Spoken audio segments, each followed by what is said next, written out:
reading a book called Hector the Hermit Crab by T. Albert.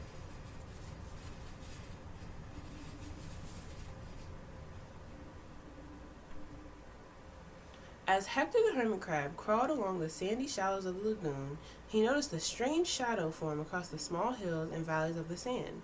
It got bigger and bigger and bigger. What a great catch, Larry yelled to the others in the boat. We now have over 100 hermit crabs, 50 starfish, and who knows how many snails to sell to the pet shop. Let's go and deliver our precious cargo.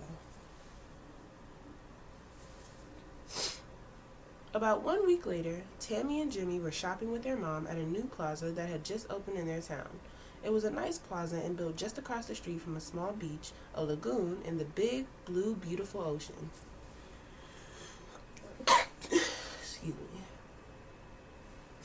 They liked to shop with their mom, but today was different. All of the stores were new, and their mom was shopping for a special gift and had told them that they couldn't buy anything.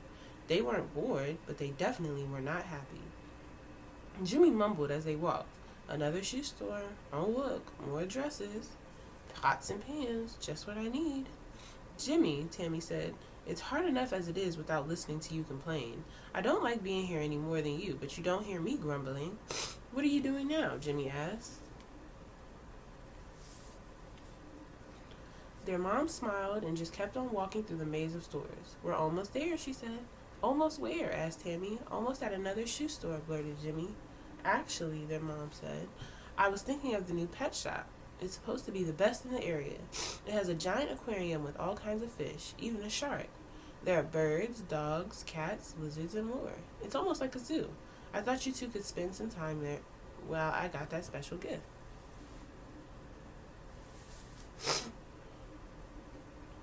Well, this changed everything. Tammy and Jimmy were now excited and couldn't wait to go to the pet shop. As they went around the next corner, there it was, a huge door with a giant sign, the Amazing Animal Emporium.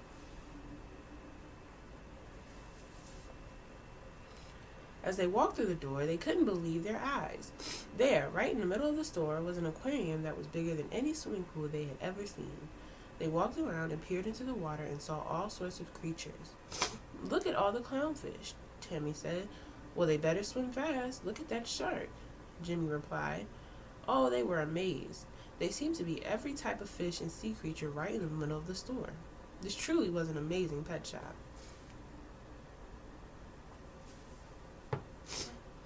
Let's see what else is here, yelled Jimmy as he walked off to explore.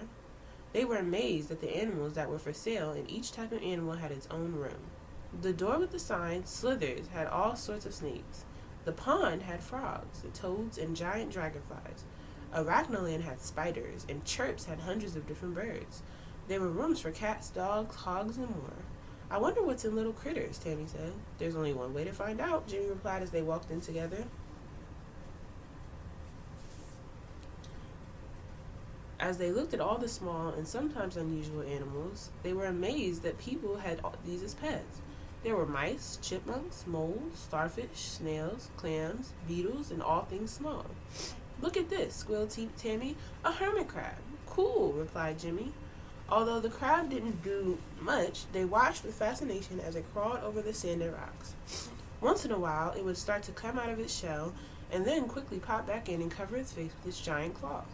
He's looking for a new and bigger shell for his home, said their mom. I'm glad I was able to find you two. This place is big.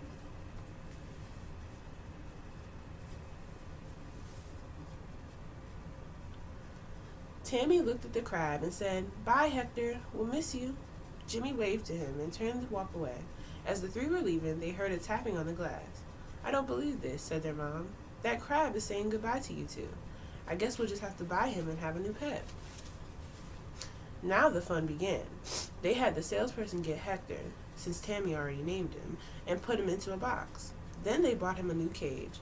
Hermit crab bedding, several shells, a swimming pool, water dish, special food, some rocks, and everything Hector needed to be at home, in their home. Tammy and Jimmy took excellent care of Hector, and their mom was happy to see that they were so responsible with their little friend. But as time passed, Hector seemed to be less and less happy. After all, no matter how nice his human friends were, he didn't have any friends of his own kind. Hector missed his family and the open spaces of the lagoon that he was accustomed to.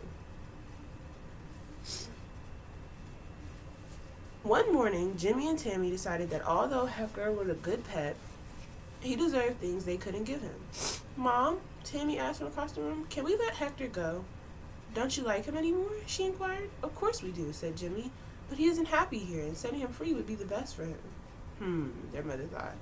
"Tammy and Jimmy are very unselfish and very smart. I am so proud of them." Later that day, their mom took Tammy, Jimmy, Hector, and all of Hector's things to the lagoon across from the plaza. Tammy carefully took Hector from his cage and placed him in the sand next to the shallows.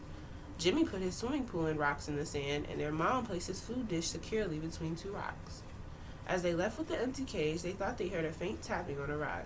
They turned to see Hector and several other hermit crabs slowly crawling into the shallows.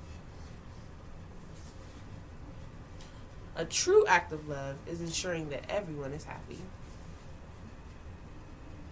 The end.